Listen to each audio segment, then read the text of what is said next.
હું કાયમ કહું કે જય એટલે વિજય. અને આજ તો આ મહેમદાવાદની પાવન ધરતી ઉપર આ સોળે કળાએ સુરત ખીયો ભલા માણા. એટલે જયનાદ કરો, આનંદ આનંદ થઈ જાય. બોલો મહારાજ કી, ઠાકર ભગવાન કી. બહુ સરસ. આજે આ પવિત્ર પુણ્યશાળી ગામ મહેમદાવાદમાં ભાઈ શ્રી ગોવિંદભાઈ અને આખા મહેમદાવાદ પરિવારે જે માની બ્રહ્માણી માં ગોગા મહારાજ અને ઠાકર ધણીના આજે પ્રતિષ્ઠા કરીને તમાને અમાને બધાને ભેરા કર્યા ને એ બદલ આમનો ખૂબ આભાર માનીએ. તાળીઓ પાડો.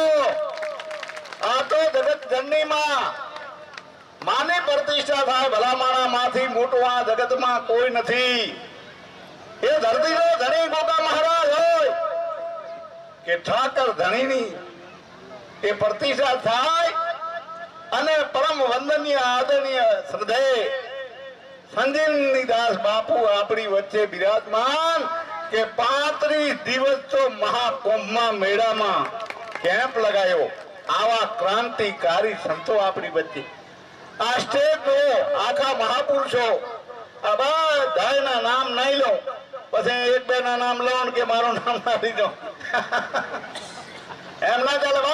બધા વ્યાસપીઠ ઉપર બિરાજમાન સરપંચ થી માંડીને બધા મારા વડીલો, માતાઓ અને વાલા પ્યારા બાળકો, માને આપણે વિનંતી કરીએ, વિનવીએ કે હે માં, અમે તો તારા બાળ છીએ.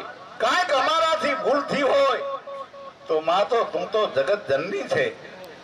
અમારી ભૂલને માફ કરીને અમારા અવગુણો જે છે એને તો દૂર કરીને આ મહેમદાવાદ તો છો પણ આખા અમારા પંથકમાં એ લીલા લહેર કરજે માં. એ માં કામ તારું છે અને અમાને હાજા તાજા રાખજે તો અમે આવા નાવા ઉત્સવ કરીએ ને તારા ગુણગાન ગાઈએ.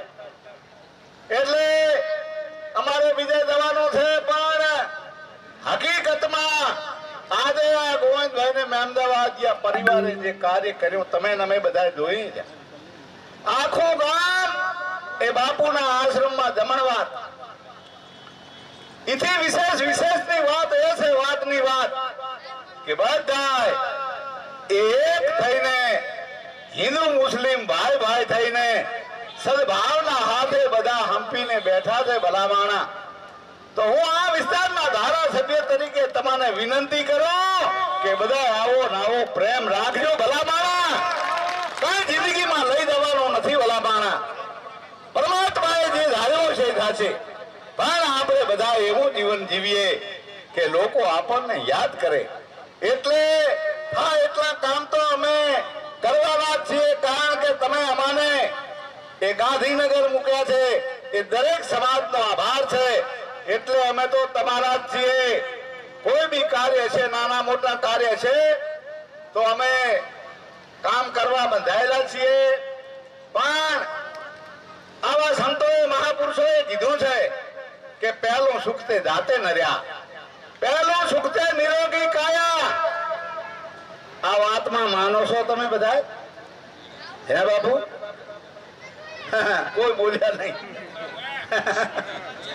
બાપુ જુઓ, પહેલું સુખ તે જાતે નર્યા, પહેલું સુખ તે તંદુરસ્ત કાયા. તમારું શરીર તમારું મજબૂત હશે તો તમે સારી ખેતી કરી શકશો, સારો વેપાર કરી શકશો કે કોઈ બી સારું કાર્ય કરી શકશો. અને આપણા બાળકોનું ભવિષ્ય પણ સુધરશે. કેમ કે આ બાળકો રહ્યા આવતીકાલનું ભવિષ્ય છે. એટલે આપણામાં જે દોષ દુર્ગુણો કે જે કાંઈ નાના મોટા વ્યસનો છે એ માતાના ચરણામાં આજ મૂકી દઈએ અને આપણું તંદુરસ્ત શરીર બનાવીએ. કેમ કે આપણી ભાવિ પેઢી માટે ભલામણ, આપણા ભવિષ્ય માટે, આપણા બાળકો માટે. આપણા મોદી સાહેબે વાત કરી 2047માં કે મારે શક્તિશાળી ભારત બનાવવાનો છે, તંદુરસ્ત ભારત બનાવવાનો છે, એ વિશ્વ ગુરુ બનાવવાનો છે. એ વાતમાં આપણે બધા સાથે મળીને આપણા શરીરથી શરૂઆત કરીએ કે મારે તંદુરસ્ત